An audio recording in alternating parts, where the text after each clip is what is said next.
Come with me on a girls trip to Washington, D.C. So the trip had a rough start from the beginning because not only did our flight get delayed for 2 hours, but when we finally arrived and got to our hotel, they told us that the AC was not working. And let me tell you, the day we arrived to D.C. was disgustingly hot. Most of us live in Florida, so we expected to get a break from the summer heat by going more north, but Washington, D.C.'s weather was also disgustingly hot and humid. So we were not thrilled by the news that the AC wasn't working, but they told us it'd be fixed by that night, so we dropped our luggage off at the hotel and went to explore. Our first stop was going to be the Smithsonian Museum of Natural History, but there was a bit of a mix-up with the Uber, so we got dropped off at the National Museum of American History instead. Our plan was to just go over to the Smithsonian Museum of Natural History after we finished up here, but we had the hours wrong, and when we showed up to the other museum, they were locking the doors and telling us they were closed, so that idea went out the window. Then we went out for drinks and dinner at Urban Roast. This is a place I'd been to once before a few years ago, and I knew the girls would love it. For a drink, I got the Island Glow, and I also tried short rib for the first time, and I don't know if it was just like the sauce or what, but it was not for me. Like, I'm a picky eater, so I don't think it was the restaurant. I think it was just my weak ass palate could not handle it, but I was like, ooh,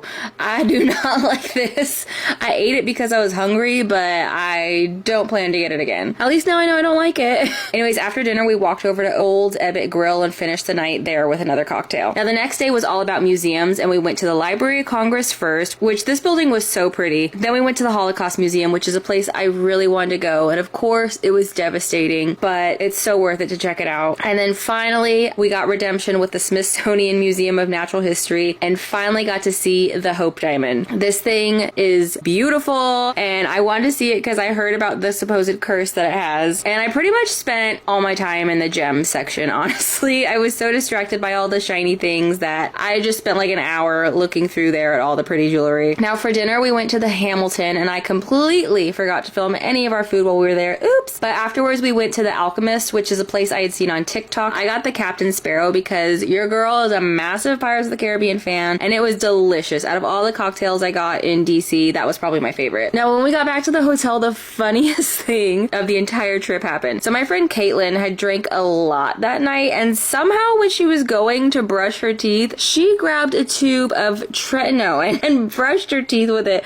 I was like nearly in tears. I was laughing so hard. And so then she started puking, and I am a sympathy puker. If somebody else pukes, I'm gonna puke. So I had to cover my nose so I wouldn't smell it and start vomiting myself. Oh, but she was in there for, I don't know, maybe 20 minutes just puking her guts out. It was so funny. But after like her third puking session, she was good. She made sure to triple check the toothpaste for the rest of the trip. So the next day we went to Alexandria and walked around and looked at all the scenery. And this is where I got my DC magnet. If you've seen any of my travel videos before, you know I always get a magnet, and this is the one I got. I actually lost it at one point. I put all of my stuff down while I was taking this picture, and ironically, this is the gift shop I bought the magnet at, and I guess it fell on the ground when I went to pick everything back up, and I did not notice until hours later. Like, we were about to leave, and I looked down and I was like, wait, where's my magnet? So I ran back, and luckily it was still right on the ground, right where I left it, so I didn't have to buy another. I'm shocked it was still there, but it was in a paper bag, so I think people probably just thought it was trash and just left it alone. So after I found my magnet, we went back to the hotel and got ready for dinner. I didn't take any video of the place that we went, but it was this Italian place, and I just have to shout this place out because the owner was so nice, and we all really enjoyed the food, so I would definitely recommend it for sure. So the next day was our most jam-packed day. We started off with brunch at the Residence, which I was the one who wanted to go here, and I did not realize it was outdoors. Luckily, we went first thing in the morning before it got too hot, but I was like, oopsie, sorry guys, this is kind of hot. Afterwards, we had tickets for Ford's Theater, but we finished our brunch a little earlier than expected, so we hopped into the National Portrait Museum for a bit to waste time. And I had to get a picture with Miss Jean Harlow, of course. I have no idea if I'm related to her or not. I kind of doubt it, but I had to take a picture anyways. Then we went to look at all the presidents' portraits before heading over to Ford's Theater. And Ford's Theater was probably my favorite thing we did on the entire trip. It was just really cool to visit. And we also got to check out the house that Lincoln died in, which is right across the street. And there was a lot I did not know about Lincoln's assassination. So it was just kind of cool to see everything, to see where it happened, and see how he died. I just thought it was a cool experience. And then next on our agenda was to go to the National Archives Museum. And you better believe I kept pretending I was Benjamin Gates in National Treasure the whole time. I'm gonna steal the Declaration of Independence. But unlike Benny Boy, I did not walk out with a declaration. reservation. So after this, we went over to our dinner reservation at Founding Farmers, and I would say food-wise, this was my favorite restaurant we ate at. All I got was a burger, but I've been craving that burger ever since I left. It was so good. Now after dinner, we hopped onto a bus tour that was going to take us to see all the monuments. It was a 3-hour tour that went past sunset, so we got to see some of the monuments at night, which was really cool. I do wish we had had more time to walk around at each location, but there were a lot of monuments to fit in, so you only got about 5 or 10 minutes before you moved on to the next, but it was still fun. Then the next day, it was time to fly back to Florida, and I somehow stumbled across the grand opening of this gift shop. Like, how random,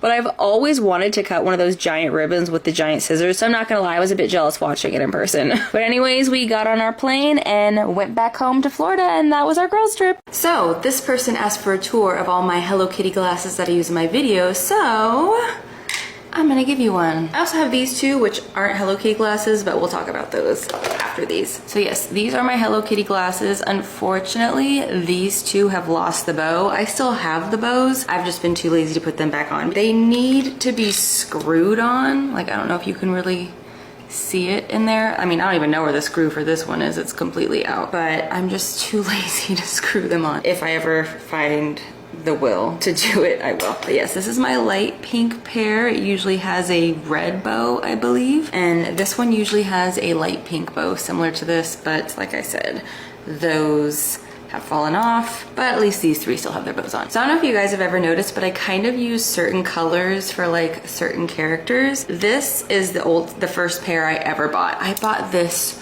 so long ago. I think I was like 18, 19, 20. And this one is my favorite because the material it's made out of is like very, what's the word I'm looking for? Smooth and like shiny, and it's just like really, it doesn't like get anything stuck to it. Whereas these are a lot thicker. The material's more rubbery, so stuff kind of sticks to it and it just feels gross. But anyways, like I was saying, I use different ones for different types of characters. Somebody's boss usually wears these. A doctor usually wears these because, you know, black's a little more professional. Anytime I'm having a character that's more professional, they wear the black. Now, when I have characters that are kind of the bad characters, the annoying characters, the characters we don't like, they usually wear these two. And it's because I don't like that material. Because this one's made out of the same material as the teal one. I'm irritated with these glasses, so they're the people that I don't really like. They usually get that. The yellow is kind of a mix of who I have play, and also this is the only one that has polka dots. It kind of reminds me of a bee, although bees don't have polka dots, so I have no excuse for why that reminds me of a bee. But so these are kind of just side characters that sometimes are good, sometimes are bad. You know, if I want someone that's a little feisty, because yellow is a little more vibrant than the rest of these colors, they wear that. Pink's my favorite color, so I tend to wear these on characters that I want to be more girly-ish. Sometimes I just want to wear pink, but I have two other pink pairs. These, however, are not Hello Kitty glasses. This is just hot pink glasses. And then these were actually glasses that I bought for myself, and the prescription was way off. Like, these were supposed to be for me to wear, but I got like the measurements wrong. Okay, now that it doesn't have the frames, I pushed the frames out. I pushed the frames out on all of these so that there's no reflection. But when I still had the frames on these, they were too heavy, and every time I looked down, they would just fall. So that's what I get for ordering it online with my prescription and not going through an eye doctor. But eye doctors always have the ugliest glasses, so I wanted my own pair. But then I got LASIK, so I don't need it anymore. So I just pushed out the lens, and now I use this. I feel like I use this pair for like moms, I feel like. So yeah, I just kind of go off vibes or whatever matches the outfit of the character. Or sometimes I just use a color I haven't used in a while. I would like to get a red pair, because like these are red on the side, but you don't really see it when I'm filming. So I kind of want to get a red pair. And I was just thinking I don't have a green pair either, so green pair might be kind of cool. But yeah, these are all of my glasses. You guys have to tell me which one is your favorite. I should buy more. It's been a while since I bought more. But that's it.